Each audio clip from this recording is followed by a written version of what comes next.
Kõigepealt vaatame, milline on maastikukujundaja enda koduaed. Võrratud tulbid on kevadiseks aktsendiks ja sellise tulemuse saame, kui mõne üksiku sibula asemel ikka 30–50 lillesibulat laigukesena maha paneme. Your little garden is absolutely beautiful. How big is it, this space? It's about 16 by 20 metres, this part of the garden, and then there's another garden in front of the house as well. What about the soil here in London? The soil here is neutral. It's very free draining. It's quite light, and so it's very kind of easy, forgiving soil. But how many different rooms do you have here? Essentially, there are 3 gardens.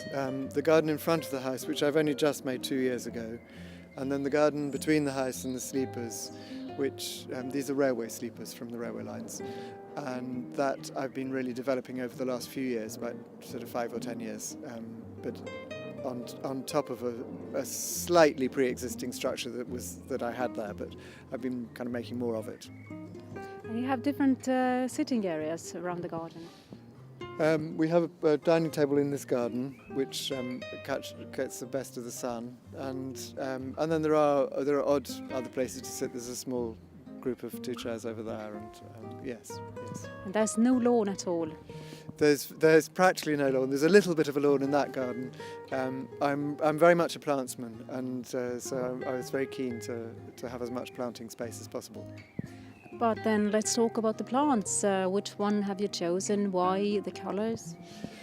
I've grown tulips for a long time, which is a great passion of mine. And every year we change the tulips. We have new tulips, and every year it's a different colour scheme. So that makes for a fantastic variety for me for each year. And so that's the main focus at this time of the year. And then after that we have dahlias, which takes us really from July till the frosts in November. And so there's a fantastic, wonderful, long flowering season. And then around this main central part, which is what changes, there are more shrubs and roses and ornamental quince, the Chinomindis japonica, which usually flowers from February through till April. This year it's still in flower in May. And part of what I've been really developing is to try and get the spread of colour right through the whole year.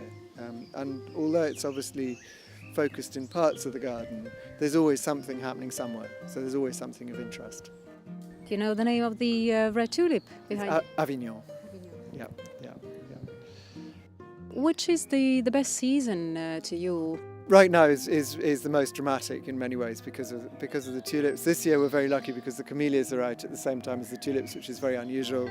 The Banksia rose, which is here, is in full flower. Frühlingsgold, which is another wonderful single yellow rose, is just come out yesterday. There's a marvellous honeysuckle, which is very rare, which is bred by a friend of ours. It's called Anna Fletcher, and I'll show you in a minute, but it has a fantastic circular bract. How do you maintain it? It's roughly a day a week, and I have a wonderful gardener who works with me, Marcos Matos, who's Portuguese. He's a great grower. He's very good at cuttings, and I work very much with him. It's a very complex garden to manage because it's all planted, and it's very densely planted. It's very subtle, the management, and it's very particular. It needs to have my eye on it. And so it really needs a lot of involvement. Are you mulching? Are you covering the soil with something? Yes, we do. We mulch every autumn. Yeah. Any snail or slug problems here? There are snails, and I use slug pellets. But any other disease? Anything that troubles you here? No, we've been very fortunate. No, there's been really very, very little. I see you have a lovely greenhouse. Why did you choose a round shape? I saw this at Chelsea about probably more than 20 years ago, and I gave it to my partner Rupert Tyler. He's very interested in exotics and used to grow a lot of orchids as well. And so that was really why we wanted to have a greenhouse. Now it's fantastically heavily used in the winter because we have quite a lot of tender things, and so everything goes in the winter, and it's obviously very good for cuttings. The form I really love because I think it sits very well in the garden, and it's a nice object in the garden. It's very efficient in terms of growing because of the faceted glass, and it's a huge volume for really quite a small plan. And it was made by a German U-boat captain who was captured in Scapa Flow in Scotland during the war. And after the war, he decided that he wanted to stay in England and moved to Scarborough and saw the domes that Buckminster Fuller was making in America in the 50s. And having made garden sheds after the war, he then made these. Are you also composting here? Yes, we do. Yes, absolutely. Because there's a lot of compost material that comes out of the garden, and so yes, we've got 3 compost bins that are all at different stages. And I assume it's mostly organic. Yes, it is. Yes, it is. Yeah, yeah. Apart from the slab pellets. Your front garden is quite new and it's eye-catching. Tell us more about it.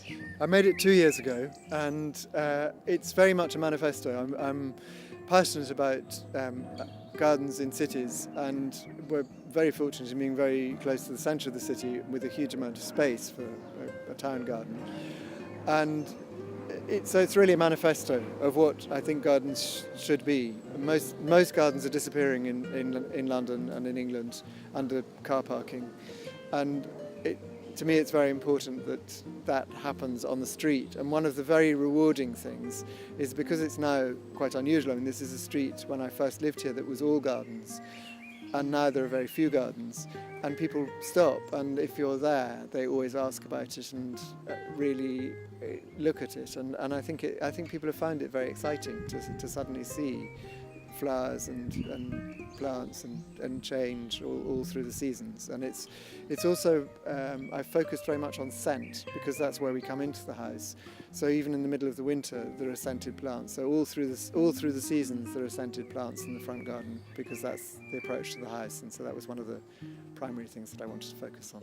Yes, you've left it wide open for people to see and enjoy. Yes, it's very much what I wanted is that it's for everybody to enjoy. And that seemed to work.